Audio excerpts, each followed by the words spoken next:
Assalamualaikum warahmatullahi wabarakatuh. Perkenalkan, nama saya Tika Ernawati dari kelas B reguler A, jurusan akuntansi. Di sini kami ada tugas mata kuliah Good Governance, di mana kami akan menganalisis sebuah perusahaan, yaitu saya akan menganalisis sebuah perusahaan dari PT Yana Prima Hasta Persada Tbk 2019. Oke, tata kelola perusahaan atau Good Corporate Governance merupakan seperangkat peraturan yang mengatur hubungan antara pemegang saham, pengurus perusahaan, pihak kreditur, pemerintah, karyawan, serta pemegang kepentingan internal dan eksternal lainnya yang berkaitan dengan hak-hak dan kewajiban mereka, atau dengan kata lain suatu sistem yang mengendalikan perusahaan. Dalam tata kelola perusahaan terdapat beberapa isi yang berguna mengatur atau menjadi acuan dalam mengambil keputusan dan hal penting lainnya. Selain itu, ada beberapa tujuan diterapkannya Good Corporate Governance, yaitu menciptakan nilai tambah atau value added bagi semua pihak yang berkepentingan. Target yang ditetapkan telah tercapai dan bahwa aktiva perusahaan dijaga dengan baik. Perusahaan menjalankan praktik-praktik usaha yang sehat. Kegiatan-kegiatan perusahaan bersifat transparan. Manfaat langsung yang dirasakan perusahaan dengan mewujudkan prinsip-prinsip tata kelola perusahaan yang baik adalah produktivitas dan efisiensi dalam usaha. Manfaat lainnya adalah produktivitas dan efisien usaha, memperkecil praktik korupsi, kolusi, dan nepotisme, serta konflik kepentingan. Tata kelola yang baik dapat mendorong pengelola organisasi lebih demokratis, lebih akuntabel, dan lebih transparan, serta akan meningkatkan keyakinan bahwa perusahaan memberikan manfaat jangka panjang. Kemudian dalam GCG terdapat prinsip, yaitu ada transparansi, akuntabilitas, tanggung jawab, independensi, dan keadilan. Keberhasilan dari suatu perusahaan dapat kita lihat dalam laporan keuangan tahunan. Karena laporan tersebut sudah terdapat beberapa dari jenjang tingkat organisasi sampai laporan keuangan, dan dasar hukumnya juga sudah tercantum dalam laporan ini. Dapat kita lihat bahwa dari laporan tahunan PT Yana Prima Hasta Persada Tbk sudah termasuk lengkap, yang dimulai dari kinerja tahun 2019, laporan manajemen, profil perusahaan, analisis dan pembahasan manajemen, tata kelola perusahaan, tanggung jawab sosial perusahaan, tanggung jawab laporan tahun 2019, dan laporan keuangan 31 Desember 2019. Kualitas dalam laporan keuangan PT Yana Prima Hasta Persada ini sudah termasuk lengkap, karena semua informasi yang dibutuhkan sudah tercantum dalam laporan keuangan tersebut. Mari kita bahas struktur kepemilikan perusahaan PT Yana Prima Hasta Persada Tbk.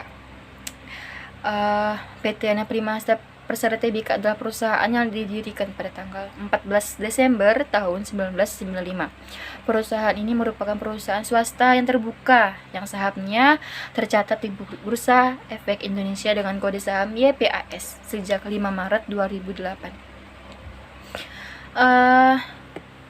Langsung saja dalam kepemilikan dari perusahaan PT Yana Prima Hasta Persada Tbk, dari PT Hasta Graha Bumi Persada terdapat 89,469%.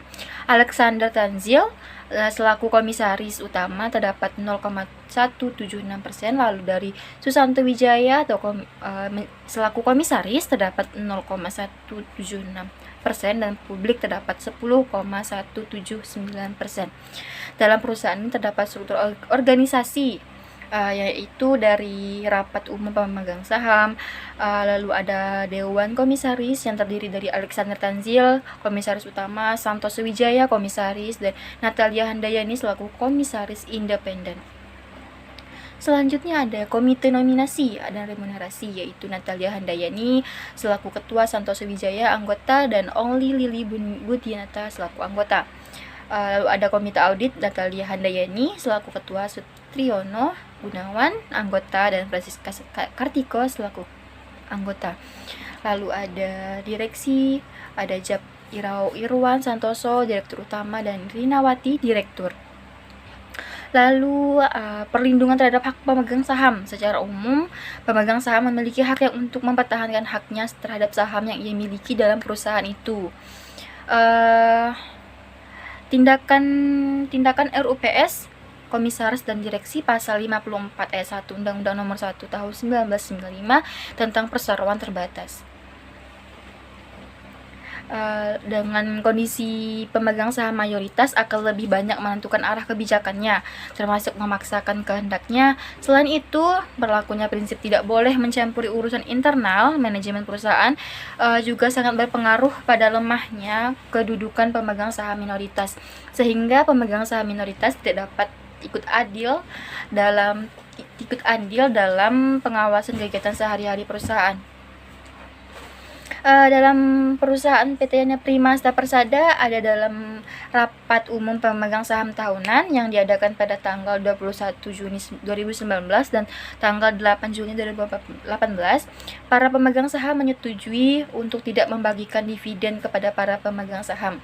Selain itu, perusahaan mengelola struktur permodalan dan melakukan penyesuaian terhadap perubahan kondisi ekonomi. Lalu ada tanggung jawab Dewan Komisaris, Dewan Direksi, Komisaris Independen, dan struktur kepengawasan. Mari kita bahas. Dalam PT Primasta Persada terdapat struktur organ perusahaan, yaitu ada Dewan Komisaris.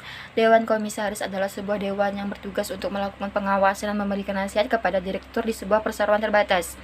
Dalam PT Primasta Persada Tbk sendiri yang ada dalam laporan tahunan 2019, Dewan Komisaris juga menjabarkan apa saja tanggung jawab mereka dan apa saja yang telah selesai dikerjakan. Lalu, Dewan Komisaris memiliki peran yang efektif dan konsisten melakukan pengawasan dan memberikan arahan serta nasihat kepada direksi. Sepanjang 2019, Dewan Direksi juga menilai bahwa direksi telah menetapkan tata kelola perusahaan secara efektif dan memenuhi dari segi aspek kepatuhan. Lalu ada Dewan Direksi. Dewan Direksi merupakan orang yang bertanggung jawab atas operasional perseroan, baik secara bisnis maupun operasional yang berdasarkan pada peraturan perseroan yang sehat berdasarkan pada prinsip dan hukum yang berlaku di Indonesia. Begitu juga dalam PT Primasta Persada Tbk juga menentukan Dewan Direksi. Lalu ada, seperti yang kita tahu, ada Dewan Direksi dibagi dalam beberapa kelompok. Yang pertama ada Direktur Utama. Tugas dan tanggung jawab direktur utama yaitu merencanakan, mengkoordinasi, mengarahkan, mengendalikan, mengawasi dan mengevaluasi pelaksanaan tugas operasional perseroan agar seluruh kegiatan berjalan sesuai dengan visi, misi, sasaran usaha, strategi, kebijakan, dan program kerja yang ditetapkan. Lalu ada menyelaraskan seluruh inisiatif internal perseroan serta memastikan terjadinya peningkatan kemampuan bersaing secara sehat. Dan tugas lainnya yang mungkin lebih banyak dan tidak bisa kita jabarkan secara lengkap. Lalu ada Direktur Keuangan dan SDM. Dalam PT Primasta Persada Tbk, Direktur Keuangan dan SDM memiliki tugas dan tanggung jawab yaitu merencanakan, mengkoordinasi, mengarahkan, mengendalikan, mengawasi, dan mengevaluasi pelaksanaan tugas operasional bidang kebendaraan, akuntansi, anggaran, pendanaan, dan penyediaan manajemen risiko, serta merencanakan, mencari, dan memastikan penyediaan dana untuk pengembangan perseroan sesuai dengan rencana strategis perseroan. Masih banyak lagi tugas bisa kita lihat langsung dalam laporan keuangan atau annual report di PT Primasta Persada Tbk tahun 2018. Di sana sudah lengkap dari tugas yang telah dijabarkan. Lalu ada Komite Audit. Komite Audit memiliki tugas yang tercantum dalam piagam Komite Audit, yaitu melakukan penelaahan atas informasi keuangan yang akan dikeluarkan, antara lain laporan keuangan, proyeksi, dan laporan lainnya terkait dengan informasi keuangan. Lalu ada tugas-tugas lain yang bisa kita lihat langsung dalam laporan tahunan di PT Primasta Persada tersebut. Lalu ada komposisi dari komite audit, antara lain dari komisaris independen yang diduduki oleh Natalia Handayani, periode jabatan kedua tahun ketiga. Lalu ada pihak independen yaitu Satriono Gunawan, periode 2 tahun ketiga, dan pihak independen Francisca Kartiko, periode 2 tahun ketiga. Lalu ada komite nominasi dan remunerasi, seperti yang diatur dalam peraturan OJK tahun nomor 34 garing POJK 04 garing 2004 tanggal 8 Desember 2014 tentang komite nominasi dan remunerasi emiten atau perusahaan publik.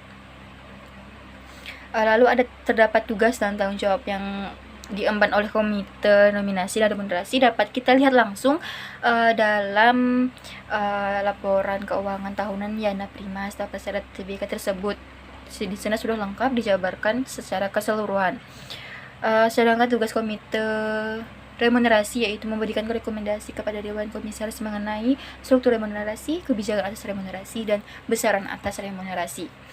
Mungkin itu yang dapat saya sampaikan secara garis besarnya. Untuk lebih lengkapnya yang bisa kita lihat langsung dalam laporan keuangan PT Yana Prima Staf Persada tahun 2019. Di sana sudah dijabarkan dengan lengkap sekali. Di sini saya cukupkan. Mungkin itu yang dapat saya sampaikan. Jika memiliki saya seperti gading yang retak, semua yang saya jabarkan tidak kurang dari kesalahan. Kurang lebihnya saya mohon maaf bila ada salah kata. Untuk selanjutnya saya ucapkan terima kasih.